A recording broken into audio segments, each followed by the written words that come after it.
ሰላም እንደምን አላችሁ ክብራትና ክብራን አርሰናልን የተመለከቱ ጉዳዮችን ብቻ እየተመለከትን እንቆያለን። በኢትዮአርሰናል ቻናል ላይ እንገኛለን። በርከት ያሉ አልተሰሙ የዝውውር ጉዳዮችን እናነሳለን። ፌዴሪኮ ቫልቬርዴ ከዛ በተጨማሪ ካማቪንጋን የተመለከተ ጉዳይ፣ ተከላካይ ላይ ዴንዝል ደምፍሪስ፣ አጥቂ ቦታ ላይ በአርሰናል በኩል አሁን በክረምቱ የዝውውር መስኮት ሊሰራቸው ሊያከናውናቸው ስላቀዱት ዝውውሮች በስፋት እየነገርናችሁ እንቆያለን። ከዛ ውጪ ጉዳት ዜና ላይ የጁሪን ቲምበርና የሚኬል ሜሬኖ ጉዳይ ከምን ደረሰ ለምትሉን ምላሽም አለ። በዚህ ጉዳይ ላይ ተጨማሪ ሐሳብ እያነሳን እንቆያለን። ሌሎች አጫጭር ጉዳዮችንም እንነግራችኋለን። ስለ ሚኬል አርቴታ ስለ ኤምሬትስ ስቴዲየም የሚነሱ ሐሳቦች አሉ። በዋነኝነት እነዚህ ጉዳዮች ላይ ትኩረት አድርገን ቆየት የምንል የሚሆነው በቻላችሁት አብራችሁን ቆዩ። የፒኤፍኤ የዓመቱ ምርጥ እጩዎች ዝርዝር ይፋ ተደርጎ ባለፉት ቀናትም በሰራነው ቪዲዮ ላይ ስለዚህ በዚህ ዝርዝሩ ስለተካተቱ ተጫዋቾች ስናነሳ ነበር። የአርሰናል ተጫዋች ሆኖ ግን ከስብስቡ ውጪ ስለተደረገው አንድ ተጫዋች የተሰጡ አስተያየቶች አሉ። ሚኬል አርቴታን ደግሞ ከአርሰን ቬንገር ጋር አነጻጽረን እንመለከታለን። የማርቲን ዙቢሜንዲ ጉዳይስ ከምን ደረሰ፣ ወይም ደግሞ የተጫዋቹ ውድድር ዓመት በምን ሊጠቃለል ይችላል፣ እንዴት ሊገለጽ ይችላል የሚለውን ጉዳይም እንመለከታለን። ለእናንተ የምትሳተፉበትን ጥያቄ ላቅርብላችሁ። ከማርቲን ዙቢሜንዲ ጋር በተያያዘ ለእናንተ እንዴት አይነት አማካይ ነው አርሰናል እሱን መልቀቅ አለበት ወይ በክረምቱ እና ሌላ ተጫዋች ማምጣት አለበት ወይ የሚለውን ሀሳባችሁን አንሱልን። የውድድር ዓመቱ እንዴት አለፈ በሱ በኩል የሚለውን እየነገርኳችሁ ምን አይነት ኳሊቲዎች አሉት የሚለውን እያነሳን እንቆያለን። ለሁሉም ሀሳብ አስተያየቶቻችሁን ጻፉልን። እንደተለመደው ይህንን ቪዲዮ ላይክ አድርጋችሁ ጀምሩ። መልእክቶቻችሁን እንጠብቃለን። በርከት ያሉ ጉዳዮችን ነው የምናነሳው ብለናል። ዛሬ እለቱ ሰኞ ነው። ለተሰኞ ቀኑም ያርሰናል ነው። አርሰናል በበርንሌይ ጋር የሚያደርገው ጨዋታ ከበርንሌይ ጋር በኤምሬትስ ስቴዲየም በጣም ተጠባቂ መርሃ ግብር ነው። ስለ ጨዋታው ጥቂት ነጥቦችን አንስተን እንጀምራለን። እናንተ ግን ግምቶቻችሁን እየላካችሁልን አብራችሁን ቆዩ። ኦፕታ ሱፐር ኮምፒውተሮች 10,000 ጊዜ ስቲሙሌት ያደርጉታል። ጨዋታውን ደግሞ ደጋግመው ይከናወኑና አርሰናል ከነዚህ 10,000 ጨዋታዎች 86.9 በመቶን ያሸንፋል የሚል ግምት አስቀምጧል። በርንሌይ ደግሞ 4% አካባቢ ግምቶች የማሸነፍ ግምት ተሰጥቶታል። እናንተ ጨዋታውን በቁጥር ገምቱልን። ስለ ስንት ይጠናቀቃል? ከአርሰናል ጋር በተያያዘ ግን የዓመቱ የመጨረሻ ጨዋታውን ነው በኤምሬትስ ስቴዲየም የሚያከናውነው። የዓመቱ የመጨረሻ ጨዋታ ምን ትርጉም አለው? ባለፉት ዓመታት ለምሳሌ 28 የውድድር ዓመታትን ብንመለከት አንድ ጨዋታ ብቻ ነው በዓመቱ የመዝጊያው ጨዋታ በሜዳው በሚያደርገው መርሃ ግብር ላይ ሽንፈትን ያስተናገደው። 23ቱን አሸንፏል፣ በአራቱ ያቻ ውጤት አጠናቋል። ያም አንድ ሽንፈት የተመዘገበው ከ14 የውድድር ዘመኖች በፊት 2010-2011 የውድድር ዘመን ላይ ከአስቶን ቪላ ጋር በነበረ ጨዋታ በኤምሬትስ ስቴዲየም 2-1 ተሸንፎ ነበር። ከዛ ውጪ ባሉ ሂደቶች ላይ አርሰናል 12ቱን አሸንፏል። ከዛ ከአስቶን ቪላ ሽንፈት በኋላ በሁለቱ ያቻ ውጤት አስመዝግቧል። ከወረዱ ወይም ደግሞ ከሊጉ መሰናበታቸውን ካረጋገጡ ቡድኖች ጋር ደግሞ ያደጋቸው ጨዋታዎች እንመልከት። አርሰናል እንዳጠቃላይ በዚህ ሂደት ላይ በ10 የፕሪሚየር ሊግ ወራጆችን ገጥሟል። መውረዳቸውን ካረጋገጡ በኋላ 100% ሪከርድ አለው ከነዚህ ቡድኖች ጋር ሁሉንም ጨዋታዎች በማሸነፍ ረገድ ጥሩ ቁጥሮች እንዳሉት መናገር ይቻላል። በርንሌይ ግን ቀላል ጨዋታ አይሆንም።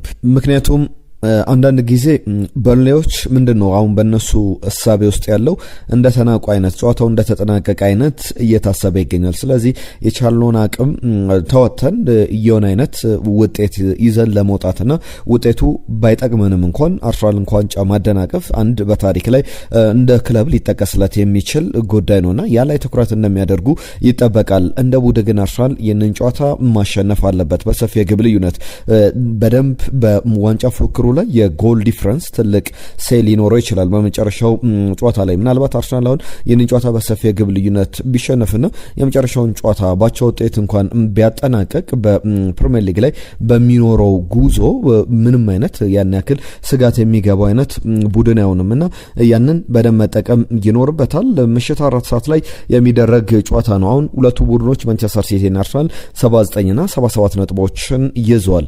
አርሰናል 42 ንጹህ ግቦች አሉት። ማንቸስተር ሲቲ 43 ንጹህ ግቦች አሉት። ማንቸስተር ሲቲ ከቦርመዝ ጋር ነው የሚጫወተው። ጨዋታው ነጥብ ሊጥልበት የሚችል አይነት ጨዋታ ሊሆን ይችላል። ነጥብ ባይጥል እንኳን ቢያሸንፍ እንኳን በሰፊ ግብ ልዩነት የሚያሸንፍበት ጨዋታ አይደለም። ከአንድ ግብ በላይ ላያስቆጥር ይችላል። ስለዚህ አርሰናል በዚህ ጨዋታ ላይ ግቦችን ማስቆጠር የሚችል ከሆነ የነጥብ ልዩነቱ እንዳለ ሆኖ የግብ ልዩነቱን በደንብ ማስፋት ይችላል። 5 ግቦችን ቢያስቆጥር ከሲቲ ጋር የ3 ንጹህ ግቦች ልዩነትን ሊያመጣ ይችላልና ያቺ የ3 ንጹህ ግብ ደግሞ የመጨረሻው ጨዋታ ላይ ትልቅ ሚኒንግ ይኖራታል። በውድድር ዓመቱ ቪክተር ዮኬሬሽ 14 ግቦችን በሊግ ውድድሮች ላይ አስቆጥሯል።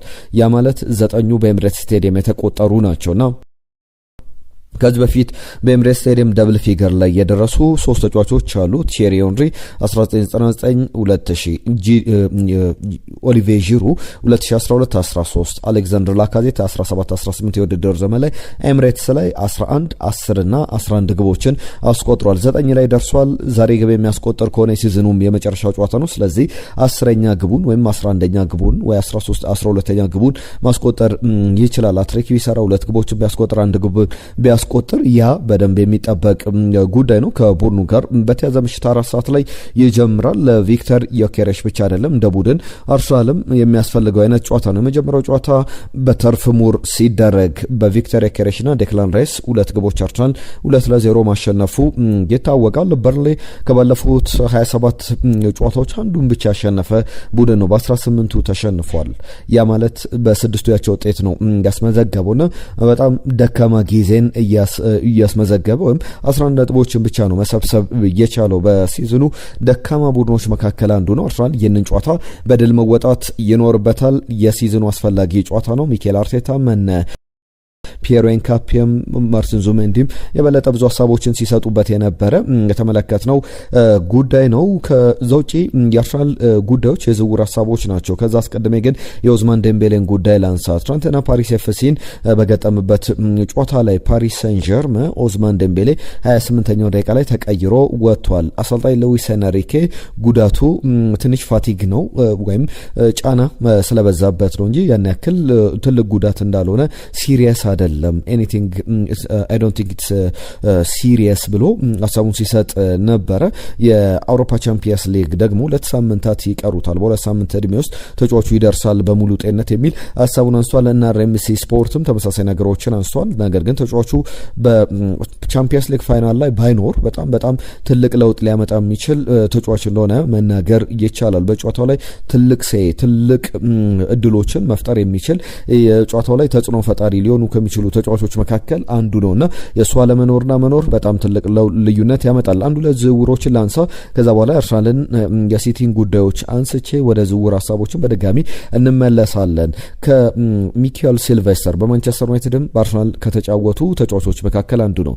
ጋብሪኤል ማርቲኔሊን በተመለከተ ፈረንሳዊ የቀድሞ ተከላካይ የአርሰናልም አምበል እንደነበረ እናስታውሳለን።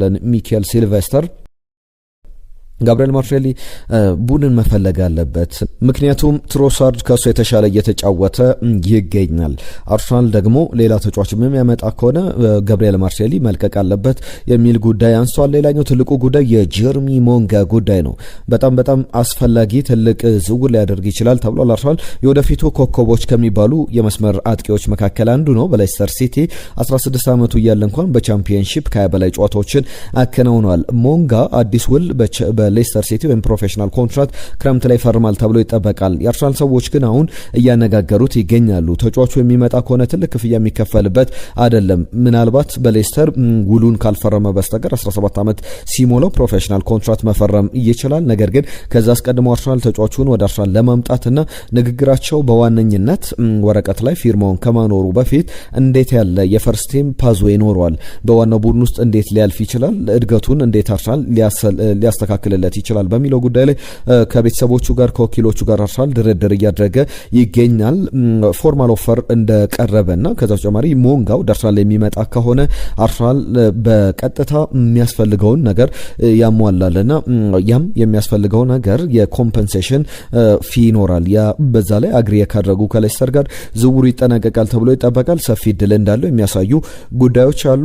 ማንቸስተር ሲቲ የኤፍኤ ካፕ ዋንጫን አሸንፏል፣ ቸልሲን አሸንፎ ያ ማለት በቀጣይ አርሰናል ከማንቸስተር ሲቲ የ2026 የኮሚኒቲ ሺልድ ጨዋታ በካርዲፍ ሚሌኒየም ስቴዲየም ይደረጋል። ኦገስት 16 ላይ ከፕሪሚየር ሊጉ አንድ ሳምንት አስቀድሞ ሊጉ ከመጀመሩ የሚደረግ መርሃ ግብር ነው። ምክንያቱም ማንቸስተር ሲቲ ወይም የሊጉ አሸናፊ ከኤፍኤ ካፕ አሸናፊ ጋር የሚደረግ ጨዋታ ነበረ። ስለዚህ ማንቸስተር ሲቲ የኤፍኤ ካፕ ዋንጫን በልቷል። ስለዚህ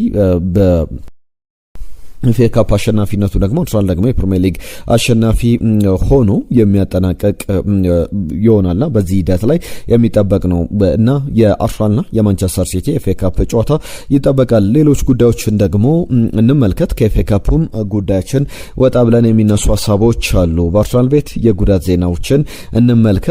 ከጉዳት ዜናዎች ጋር በተያያዘ እንደ ቡድን ያሉ እንቅስቃሴዎች አጠቃላይ ምን አዳዲስ ነገሮች ሊኖሩ ይችላሉ፣ ምን ይጠበቃሉ የሚለውን ያነሳን እንቆያለን። ጁሪን ቲምበር፣ ሚኬል ሜሬኖ በአርሰናል ቤት አሁን በጉዳት ላይ የሰነባበቱ አሁንም ከጉዳታቸው ያላገገሙ ሁለት ተጫዋቾች ናቸው። እነዚህ ተጫዋቾች መቼ ይመለሳሉ የሚለው ለአርሰናል ተጫዋቾች በተለይ ፓርቲኩላርሊ የጁሪን ቲምበር ጉዳት መቼ ይመለሳል የሚለው የሚያጠያይቅ ነው። የማች ፊትነሳቸውን እስከ መቼ ሊያመጡ ይችላሉ? በአፍተር ዊክስ በሳምንታት የጉዳት ቆይታ በአርሰናል በኩል ድካም፣ ፋቲግ፣ ኮንሰርኖች፣ ስጋቶች ነበሩ። የሚኬል አርቴታ ቡድን አሁን ፋይናል ስቴጅ ላይ ደርሷል። የመጨረሻ 3 ጨዋታዎች፣ 2 የፕሪሚየር ሊግ፣ 1 የአውሮፓ ቻምፒየንስ ሊግ ጨዋታ። በዚህ ሂደት ላይ ደግሞ የአርሰናል ተጫዋቾች መካከል ጁሪን ቲምበር አስፈላጊው ተጫዋች ነው ብሎ መናገር ይቻላል። ያስፈልጋል፣ ወደ ቡድኑ አሁን መምጣት አለበት። የቡድኑን ብቃት ሊወስን የቡድኑን አጫዋት ሊወስን የሚችል ተጫዋች ነው። እኔ እንደኔ የውድድር አመቱ ላይ ምናልባት ለሳምንታት በጉዳት ከሜዳ ባይረቅ ኖሮ ከውድድር አመቱ ምርጥ ተጫዋቾች መካከል መካተት የነበረበት ነው። በግብ ተሳትፎ የሚገርም ተሳትፎ አለው። እንደ ተከላካይ ሳይሆን እንደ አጥቂ የማዘን ምቶች ላይ እንደ ቁመቱ ሳይሆን ከዛ በላይ አስተዋጽኦ ከፍ ያለ ነው።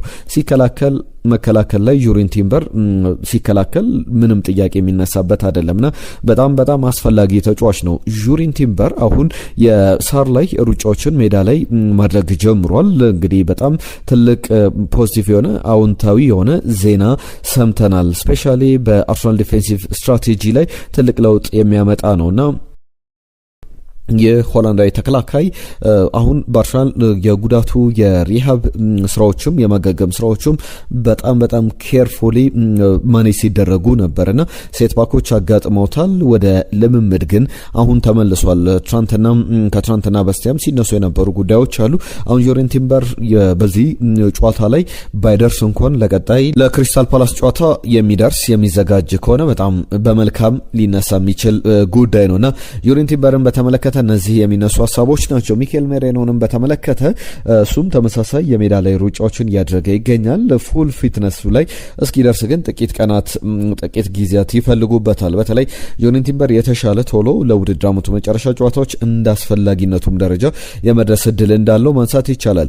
የፕሪሚየር ሊግ የዓመቱ ምርጥ እጩዎች ውስጥ የተካተቱ የአርሰናል 3 ተጫዋቾች አሉ። ፒኤፍኤ ይፋ ባደረገው የዚህ የፕሮፌሽናል ፉትቦለርስ አሶሲዬሽን ሽልማት አለ። እንግሊዝ ፕሪሚየር ሊግ የዓመቱ ምርጥ ሽልማት አለ። የፉትቦል ራይተርስ ሽልማትም አለና በዚህ ሂደት ላይ ዝርዝሩ ይፋ ሲደረግ ይላል ወይኔ ማርክ ሩኒ የዓመቱ ምርጥ ተጫዋቾች ይፋ ሲደረጉ ዊሊያም ሳሊባ እንዴት አይኖርም ብሎ ጥያቄ ያነሳል። ዊሊያም ሳሊባ ለኔ በዚህ ዝርዝር ውስጥ ሾርት ሊስት ውስጥ አለማካተቱ በጣም እብደት ነው የሚል ነገር ያነሳል። እስቲ አርሰናልን ተመልከቱ። ባለፉት 2 የውድድር ዘመን ሲጫወትና እሱ በሚጫወትበት ጊዜ በጣም ኮምፕሊት የተባለ ለአርሰናል ኮምፕሊት ኮንትሮል የሚሰጥ ያንን ኦፈር የሚያደርግ ያንን ሰርቪስ የሚያስገኝ አይነት ተጫዋች ነው ይላል ሳሊባ። ኮንሲስተንትሊ ብሪሊያንት የሆነ የውድድር ዘመኖችን እያሳለፈ ይገኛልና በጣም እንደ ተጫዋች እሱን ከዚህ ዝርዝር ውስጥ ማውጣት በጣም ከባድ ነው እያለ አስተያየቱን ይሰጣል። በእርግጥ ለእናንተ ለአርሰናል እስቲ አወዳድሩ ብትባሉ ከዊሊያም ሳሊባና ከጋብሪኤል ማጋሌሽ የተሻለው በኳሊቲ የተሻለው ተጫዋች ማን ነው ትላላችሁ? እንደ ወይኔ ሩኒ ሀሳብ ግን ከዚህ ዝርዝር ውስጥ መውጣት አልነበረበትም ይላል። የማርቲን ዙቤንዲን ጉዳይ ላንሳና የአሰልጣኝ ሚኬል አርቴታን ጉዳይም አነሳለሁ። ከዙቤንዲ ጋር በተያዘ ጥያቄዎች እየተነሱበት የውድድር ዓመቱም እየተጠናቀቀ ይገኛል። ትልቁ ችግር ምንድን ነው? ሚስ ፕሮፋይል መደረጉ ነው። ፕሮፋይል ስንል የተጫዋቾች ካራክተር የተጫዋቾች የጨዋታ ባህሪ ያለ ፕሮፋይል ይደረጋል። ያ የኳሊቲ ያለው በመከላከል እንደዚህ አይነት ክፍተቶች አሉበት፣ በማጥቃት እንደዚህ አይነት ኳሊቲዎች አሉት፣ ሲከላከል ደግሞ በአንድ ለአንድ አጋጣሚ ነው ከሌሎች ተጫዋቾች ጋር ነው የሚሉ በጣም ዘርዘር ትንተናዎች ዴታዎች አሉ። የዛን መለኪያዎች ሜትሪክሶችም ይቀመጣሉና ከአርሰናል ጋር በተያዘ የጉንዶሃን ታይፕ ሚድፊልደር ነው ያስፈረመው። በትክክለኛ ፕሮፋይሉ ሲገለጽ ማርቲን ዙቢሜንዲ እንደዚህ አይነት ተጫዋች የጉንዶጋን አይነት የኢልካይ ጉንዶጋን አይነት ባህሪ ያለው ተጫዋች ነው። ኢልካይ ጉንዶጋን ደግሞ ምን አይነት ባህሪ ያለው ብለን ስንመለከት ኮምፕሊት የተባለ አማካኝ አይደለም። ጉንዶጋን ሮድሪ አይደለም። 6 ቁጥር ሆኖ ብቻውን መጫወት አይችልም። ቴክኒካል የሚባል ተጫዋች አይደለም። ከዛ በተጨማሪም ብዙ ኳሊቲዎች አሉት። ያ በጣም የሚነገርለት አይነት ተጫዋች ነው። ነገር ግን በአርሰናል ቤት ጆርጂኒዮን ቶማስ ፓርቴን በ6 ቁጥር ቦታ ላይ ለመተካት ትክክለኛው ፕሮፋይል ነው ወይ የሚለው በጣም የብዙዎች ጥያቄ ነው። ዙቢሜንዲ ገና ሲመጣ ጀምሮና በጣም ኳይት ፓሰር የሚባል አይደለም። እንደ ስፔናውያን ወይም ደግሞ እንደ ቶማስ ፓርቲ እንደ ጆርጂኒዮ በጣም ፓሰር የሚባል ተጫዋች አይደለም። ኮንትሮለር የሚባል 6 ቁጥርም ተጫዋች አይደለምና በጣም ቴክኒካል ክፍተቶች አሉበት። በጣም ያ የሚነሳ ነው። ነገር ግን ያንን ሰፖርት ለማድረግ ሌሎች ተጫዋቾች አብረውት ይጫወታሉ። ለዛ ነው ሁለቱን ተጫዋቾች ሚኬል አርቴታ አጣምሮ የሚጠቀመው ከዴክላን ራይስ ጋር። ዴክላን ራይስን በእርግጥ ኮምፕሊት የሚባል 6 ቁጥር ሆኖ መጫወት የሚችል አይነት አይደለም ይሉታል በእንግሊዝ ብሔራዊ ቡድን።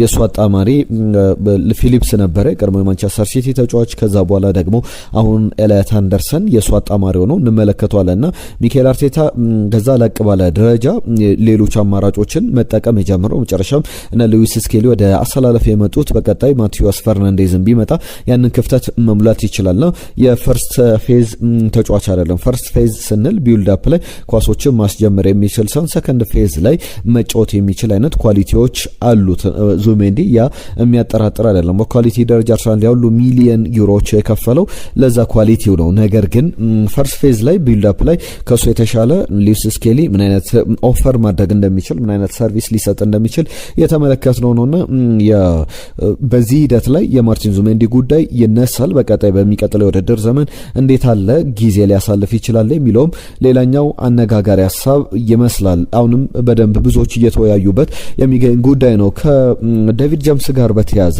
የአርሰናል የባለፈው ውድድር ዘመንና የዘንድሮ የውድድር ዘመን ልዩነቱ ይመስለኛል አሰልጣኙ ነው ይላል ሚኬል አርቴታ። እንደምታስታውሱት አርሰናልን በያዘ ጊዜ ብዙ ጊዜ ቢጫ ካርዶችን የሚመለከት ከዳኞች ጋር እሰጥ አገባ ውስጥ የሚገባ በእያንዳንዱ ውሳኔ ተቃውሞውን የሚገልጽ በጣም አነጋጋሪ ቴምፐር ያለው እዛ ጋር በጣም አኒሜትድ በሚያደርጋቸው ነገሮች ከዳኞች ጋር በብዙሃን መገናኛዎች ጭምር አይን ውስጥ የገባ ነው። ባለፈው አንድ ጉዳይ ሳነሳ ነበር በዚሁ በኢትዮ አርሰናል ቻናል ላይ ሚኬል አርቴታ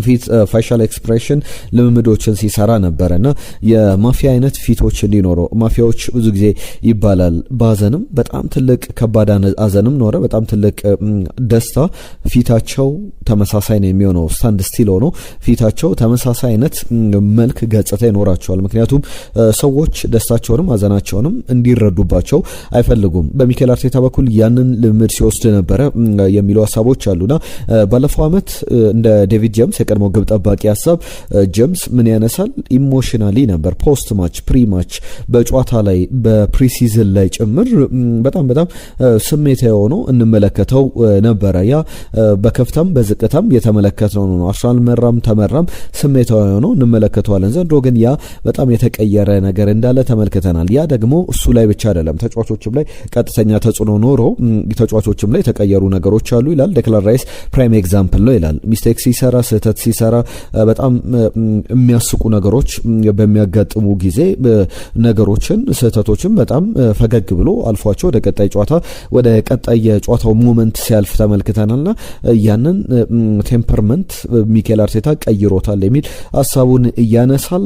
ከዛ ውጪ እነ ማርቲን ኮይንም ጭምር የሚያነሱት ሀሳብ አለ። ሚኬል አርቴታ አሁን በአርሰናል ቤት የፈጠረው ነገር አለ። አርሰን ቬንገርም ከዚህ በፊት የነበራቸውና ወደ አርሰናል አሰልጣኝነት ሲመጣ ብዙ ችግሮችን መፍታት ነበረበት። ክሊንድ አውት ማድረግ ነበረበት። ማጽዳት እንደ አዲስ ማበጃጀት ቡድኑን ነበረበት። ያንን አድርጓል። ከአርሰን ቬንገር ጋር ግን ነገሩ ሲያዝ እንደ ቡድኑ ብሊፍ እንደ ቡድኑ እምነት እንደ ቡድኑ ተስፋ ሊቀመጥ የሚችል ጉዳዮች ይኖራሉና እንደማየው ከሆነ በአርሰናል ቤት አሁን ተጫዋቾቹ ተስፋ እንዲያደርጉ ተጫዋቾቹ በራሳቸው እንዲያምኑ አድርጓል።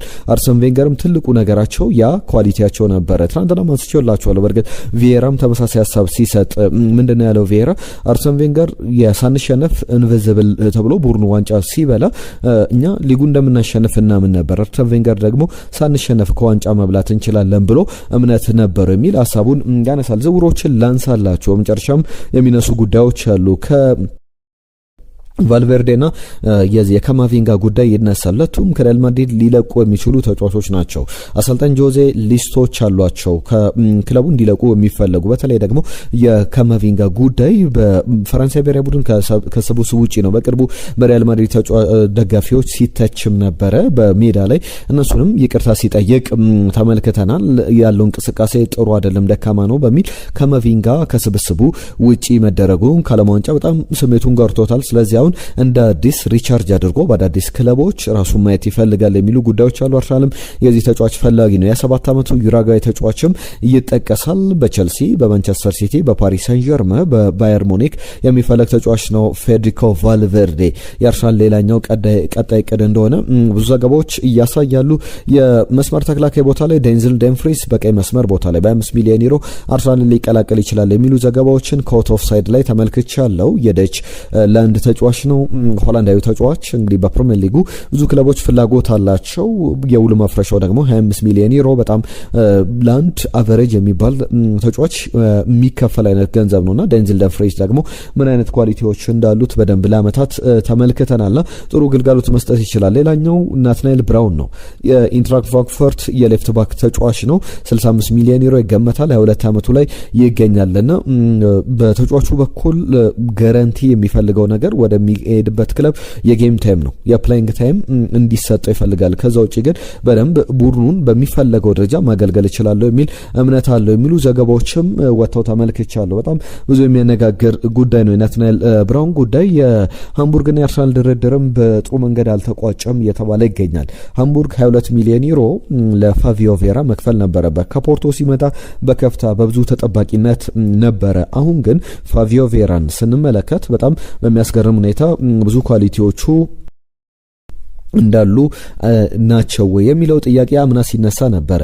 ወደ ሃምቡርግ ሲሄድም የውድድር ዓመቱ ላይ በቀይ ካርድ እየወጣ በተከታታይ ጨዋታዎች ላይ በቀይ ካርድ ወጥቶ ብዙ ሲያነጋግር እንደነበረ እናስታውሳለን። ከዛ በኋላ ግን ብቃቱን መልሶ አግኝቷል። ሃምቡርግንም በጣም ጥሩ ቡድን አድርጎታልና ሃምቡርግ ተጫዋቹን በቋሚነት ማስፈረም ይፈልጋል። ነገር ግን አርሰናል የጠየቀውን 22 ሚሊዮን ዩሮ መክፈል አይፈልግም፣ የውል ማፍረሻውን ማለት ነውና ከዛ አነስ ባለ ክፍያ ድርድር ሊያደርጉ ይችላሉ የሚሉ ሀሳቦች አሉ። ነገር ግን አርሰናል ከዚህ ዝውውር 15 ሚሊዮን ካገኘ በጣም ጥሩ ዝውውር ነው። ለምሳሌ የጃኮብ ኪቪዮር ዝውውር ላይ እስከ 20 ሚሊዮን ዩሮ ከፖርቶ ያገኛል። ያም ጥሩ ክፍያ እንደሆነ መናገር ይቻላል። የኤምሬትስ ስቴዲየም ጉዳይ ይነሳል። አርሰናል በእንግሊዝ ሁለተኛው ትልቁ ስቴዲየም ለማድረግ ኤምሬትስን ሙከራ እያደረገ ይገኛል። ምናልባት ሪሎኬት ሊያደርግ ይችላል። ከኤምሬትስ ስቴዲየም ለቆ ሌሎች ቦታዎች ላይ ሊጫወት ይችላል የሚሉ ሀሳቦች አሉ። እንደ ዘገባዎች ከሆነ አዲስ ስትራክቸር በተለይ ደግሞ ኤምሬትስ ስቴዲየም ሲገነባ፣ ዌምብሌ ስቴዲየም ሲገነባ፣ የቶትናም ሆትስፐር በጣም ቅንጡ ሌክዠሪየስ ስቴዲየም የሚባለው ቶትናም ሆትስፐር ስቴዲየምም ሲገነባ ፖፕለስ የተባለ አንድ የአርኪቴክቸር ተቋም አለና ያ ተቋም ነበረ እቅዶችን ከማውጣት ጀምሮ በማስተግበር ከነዚህ ክለቦች ከእንግሊዝም እግር ኳስ ማህበር ጋር ሲሰራ የነበረው ዌምብሌ ዳግም ሲገነባ ጀምሮ በጣም የአመታት ልምድ ያለው ተቋም ነው። ከዚህ ተቋም ጋር አርሰናል ንግግር እያደረገ ይገኛል። ኤምሬትስን አሁን ያለውን ካፓሲቲ ወደ 70 ሺህ ለማሳደግና በጣም ዘመናዊ ስቴዲየም ለማድረግ በአንድ አመት ወይም በሁለት አመት ገንብቶ እንደ አዲስ ለማጠናቀቅና በዛ ወቅት ላይ ደግሞ አርሰናል በሌሎች ስቴዲየሞች ጨዋታውን ሊያደርግ ይችላል፣ ሪሎኬት ሊያደርግ ይችላል የሚሉ ሀሳቦች አሉ። እርግጥ በግማሽ ሌሎች ስቴዲየሞችን የኤምሬትስ ስቴዲየምን በግማሽ የመጠቀምም ሀሳብ አለ። ከዛ ውጪ ደግሞ ሙሉ ለሙሉ ምናልባት ትልቁ እድል ያለው በዌምብሌ ስቴዲየም መጠቀም ነው። ዌምብሌ ስቴዲየም ላይ አርሰናልን ሲጫወት ልንመለከተው እንችላለን። ፕሮፖዛል ቀርቧል። የመጨረሻ ውሳኔዎች ሊወሰኑ ይችላሉ የሚሉ ሀሳቦች እየተነሱ ይገኛሉ። የበርንሌና አርሰናል ጨዋታ በጣም ተጠባቂ ጨዋታ ነው። ማንቸስተር ሲቲ ደግሞ ማክሰኞ ከቦርመዝ ጋር ይጫወታል። በዛ ጨዋታ ዙሪያ አሰልጣኝ ፔፕ ጋርዲዮላ ትናንት ኤፍ ኤ ካፕን ካሸነፉ በኋላ አንድ ቢራ እንኳን እንዲጠጡ አልፈቅድላቸውም፣ ሰለብሬት የሚባል ነገር የለም። ከአስቶን ቪላ ጨዋታ በኋላ እሁድ ፕሪሚየር ሊጉ ሲጠናቀቅ ሰኞ ሰለብሬት እናደርጋለን የሚል ሀሳብም ሲያካፍል እንደነበረ ተመልክተናል። ለሁሉም የአርሰናል ጉዳዮች እነዚህን ይመስላሉ። ሀሳብ አስተያየቶቻችሁን ጻፉልን። ትናንትና አየነው ሙሉዓለም የላከልን መልእክት አለ። አርሰናል ፈርናንዴዝን ያስፈርማል ብዬ አላስብም ብሏል። ምክንያቱም ተጫዋቹን ብዙ የሚፈልጉት ክለቦች አሉ እና አርሰናል ደግሞ የዝውውር ፖሊሲው በጣም ቀርፋፋ ነው የሚል ሀሳቦች ተነስቷል። ለሁሉም ሁላችሁንም ስለሰጣችሁን ሀሳብ ስለ ጊዜያችሁ ከልብ እናመሰግናለን። በአዳዲስ ጉዳዮች እንመለሳለን። የዛሬን እዚህ ላይ አጠናቀቅን። ጤና ይስጥልን።